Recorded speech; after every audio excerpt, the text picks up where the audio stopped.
Everyone, কেমন আছো সকলে? তো দেখো, আমি অনেক দিন পর একটা রান্নার রেসিপি নিয়ে এসেছি। রেসিপিটা হলো চিকেন চিলি। তোমরা তো দেখেই বুঝে গেছো।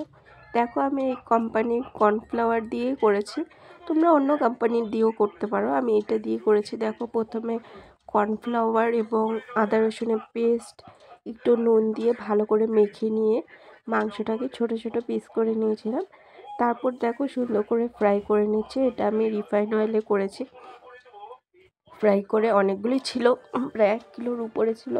মাংস তো রোজ ওই একই রকম করে খাওয়া হয়। তো ভাবলাম, যখন সব কিছুই আছে ঘরে, তো কেন একটু অন্য করেই বানান যাক। তো তার জন্য মুখেও তো সবসময় স্বাদ একরকম থাকে না। তার জন্য দেখো, এই রেসিপিটাই আজকে আমি বানালাম, তাই তোমাদের সঙ্গে একটু শেয়ার করলাম। তো দেখো, আমি পেঁয়াজটাকে এবং ক্যাপসিকামকে এভাবে কেটে নিয়েছি। আমার মাংস প্রায় সব ভাজা মধ্যে হয়েই গেছে।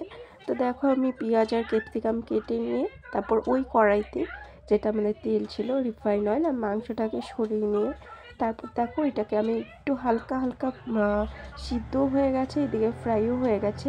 আমি এখানে নুন টুন হলুদ কিছু দিইনি। আমি এখানে হলুদও দিব না, মাংসর মধ্যে হলুদ ছাড়াই করেছি। এখানে সাধারণত হলুদ দেয় না, আমিও দিইনি। তো দেখো, মাংসটাকে তারপর দিয়ে দিলাম। এর মধ্যে এখন দিব তোমার টমেটো পেস্ট, এবং টমেটো পেস্টও দিতে পারো বা তোমরা টমেটো সসও দিতে পারো।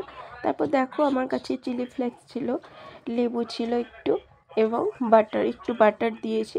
এগুলি আমি দিয়েছি স্বাদটাকে একটু বাড়ানোর জন্য। তোমরা ইচ্ছে করলেও নাও দিতে পারো, কিন্তু বাটারটা দিলে কি একটু ভালো লাগবে, টেস্ট একটু অন্যরকম আসবে, একটা বাটারের গন্ধ করবে। তো অনেক দিন পর আমি রান্নাটা করলাম, এই তোমার চিলি চিকেন। কারণ সাধারণত দেখতেই পেরেছো, আমি যতবারই রান্না করেছি ওই মাংসটাই করেছি। তো অনেক দিন পর এইটা রেসিপি রান্না করলাম, কেমন হলো জানিও।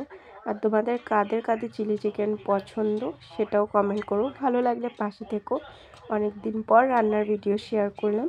টাটা বন্ধুরা, নেক্সট ভিডিওতে তোমাদের সঙ্গে আবার দেখা হবে। ভালো লাগলে একটা সাবস্ক্রাইব করে দিও। টাটা।